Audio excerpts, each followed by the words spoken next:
अस्सलाम वालेकुम स्टूडेंट्स, कैसे हैं आप लोग। उम्मीद करती हूँ आप लोग खैरियत से होंगे। तो आज हम लोग मैट्रिक के अंदर हम लोग जो लास्ट वीडियो में क्वेश्चंस कर रहे थे ना, आज हम लोग उसी को कंटिन्यू करेंगे। जो हम लोग स्ट्रक्चरल फार्मूला और कंडेंस फार्मूला देख रहे थे, हम लोगों ने मीथेन और इथेन का देख लिया था।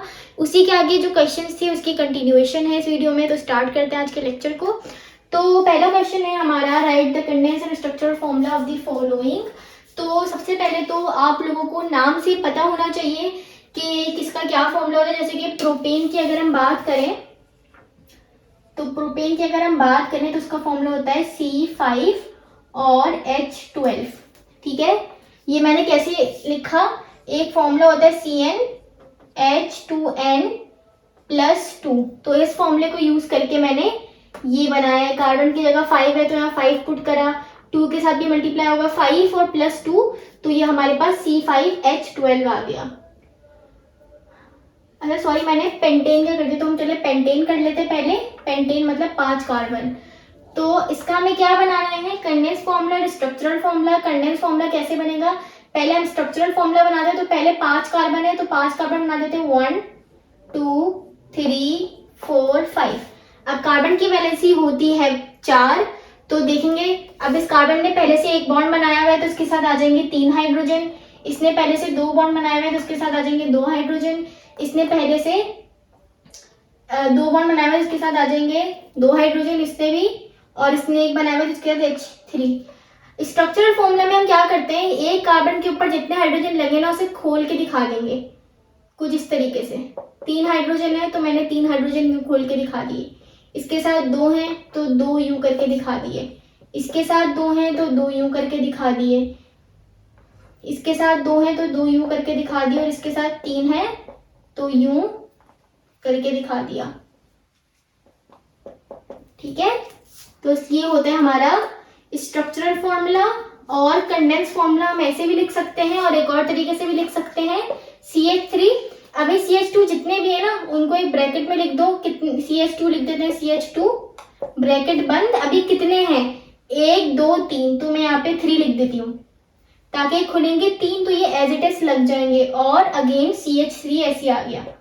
तो अब ये हमारा कंडेंस फॉर्मूला हो गया, ये स्ट्रक्चरल फॉर्मूला हो गया, और ये भी कंडेंस फॉर्मूला है। हम एक तरीके से इसको भी कंडेंस फॉर्मूला कह सकते हैं। ऑक्टेन में करवा रही हूँ, प्रोपेन आप लोग खुद से करोगे, आप लोग का होमवर्क है। मुश्किल वाले मैं करवा रही हूँ, आसान वाले आप लोग करोगे।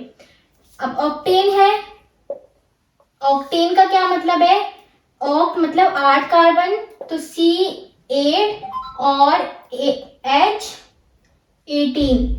ठीक है, क्योंकि देखो 8 2 16 होता है और 16 + 2 18 होता है।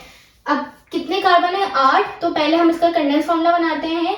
1 2 3 4 5 6 7 8 हाइड्रोजन से वैलेंसी फिल करेंगे। ये पहले से एक बॉन्ड बना रहा है, टोटल 4 बॉन्ड बनाता है कार्बन, तो एक पहले से बनाना था इसलिए 4 पूरा करने के लिए 3 हाइड्रोजन लगाए। 2 लगेंगे, 2 2 2 2 2 और यहाँ पे 3। काउंट भी कर सकते हो, हाइड्रोजन 18 हो रहे होंगे। इसका स्ट्रक्चरल फॉर्मूला बनाने के लिए क्या करोगे आप लोग, जैसे ऊपर काम करा है यहाँ पे भी वही काम करोगे। 1 2 3 4 5 6 7 और 8। यहाँ पे 3 हाइड्रोजन है तो 3 हाइड्रोजन यूं लगा दोगे। यहाँ पे 2 है तो ऐसे लगा दोगे। यहाँ पे भी ऐसे 2 2 हाइड्रोजन करके लग जाएंगे, और यहाँ पे 3 हाइड्रोजन लग जाएंगे। ठीक है, तो ये हमारा हो गया स्ट्रक्चरल फॉर्मूला।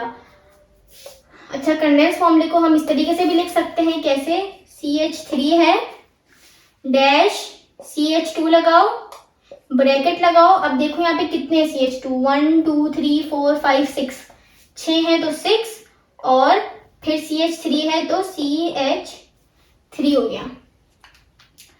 ठीक है, तो ये वाला आप लोग खुद करोगे। अब उसके बाद हमारा क्वेश्चन नंबर 2 है, name the alkenes and alkynes of the following formula. तो पहले तो हम एल्कीन्स के लिए फॉर्मूला याद रखो, क्या होता है, CnH2n, ये होता है एल्कीन्स के लिए, और CnH2n-2 ये होता है अल्काइन्स के लिए।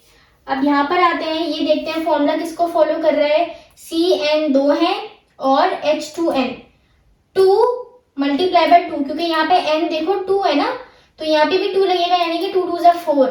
तो मतलब ये जो है हमारा अल्कीन है, क्योंकि ये इस फॉर्मूले को फॉलो कर रहा है। और 2 कार्बन है तो 2 कार्बन को कहते हैं इथ, तो ये हो जाएगा इथ ईन, ईन लग जाएगा, क्योंकि अल्कीन के एंड में ईन आता है और अल्काइन में आइन आता है। तो जब भी अल्कीन होगा यानी कि डबल बॉन्ड वाले होंगे तो हम ईन लिखेंगे और ट्रिपल बॉन्ड वालों के लिए आइन लिखेंगे। C3H4 है, ये किसको फॉलो कर रहा है? C3 है और H2N। अगर C3 का डबल होता 3 2 ज़ा 6 तो मैं कहती अल्कीन है, लेकिन 3 2 ज़ा 6 में से -2 हो रहा है तो मतलब ये अल्काइन है। 3 कार्बन है तो 3 को कहते हैं प्रोप और ट्रिपल बॉन्ड है तो मतलब आइन। ये वाला फॉर्मूला फॉलो कर रहा है यानी कि आइन। अब देखो ये है C3H6, जो नंबर हो और उसका डबल हो तो मतलब अल्कीन है, और जो नंबर हो उसके डबल हो और उसमें से माइनस कर दो 2, जैसे 3 का डबल होता है 6 और 6 में से 2 को माइनस कर देंगे तो 4, तो ये हमारा अल्काइन हो गया। ये डबल है तो ये हो जाएगा प्रोपीन। C6H12 है, C6 का डबल है 12 तो मतलब हमारा अल्कीन है। 6 को कहते हैं हेक्स तो हेक्सीन। अब यहाँ पे C5H8 है तो 5 का डबल होता है 10, लेकिन 10 में से -2 हो रहा है तो ये हो जाएगा 5 को कहते हैं पेंट, तो ये हो जाएगा पेंटाइन। अब देखो यहाँ पे C8 और H16 है, 8 का डबल 16 तो ये क्या होगा? अल्कीन होगा, तो ये हो जाएगा ऑक्टीन। ठीक है, तो आप लोगों ने क्या करना है, पहली बात तो ये है कि आपको ये चीजें याद होनी चाहिए कि अगर 2 कार्बन है तो उसके शुरू में इथ लगेगा, 3 कार्बन है तो प्रोप लगेगा, 4 होते हैं तो ब्यूट लगता है BUT, ठीक है, 5 होते हैं तो पेंट लगता है, 6 होते हैं तो हेक्स लगता है, 7 होते हैं तो हेप्ट लगता है, 8 होते हैं तो हमने यहाँ पे ऑक्ट लिखा था ना, ऑक्ट लगता है, 9 होते हैं तो नॉन लगता है NON, और 10 होते हैं तो डेक लगता है DEC। और फिर अगर सिंगल बॉन्ड है तो डेक इन, पेंट इन। अगर डबल बॉन्ड है अल्कीन है तो पेंट इन, ट्रिपल बॉन्ड है तो पेंट आइन। और ये पता कैसे चलेगा डबल ट्रिपल बॉन्ड? इस फॉर्मूले को फॉलो करके। और ये वाला फॉर्मूला है अल्कीन का, अल्कीन के लिए ये फॉर्मूला, अल्कीन के लिए ये फॉर्मूला और अल्काइंस के लिए ये फॉर्मूला यूज करोगे और आप मेजर करोगे कि कितने कार्बन कितने हाइड्रोजन है और आप बता दोगे कि ये अल्कीन है या अल्काइन है। तो इसी के साथ हम इस लेक्चर को एंड करते हैं और इस चैप्टर के क्वेश्चंस भी इसी के साथ एंड हो गए हैं। तो इंशाल्लाह नेक्स्ट वीडियो में आपसे मिलेंगे नए चैप्टर्स के साथ। तब तक के लिए अल्लाह हाफिज़।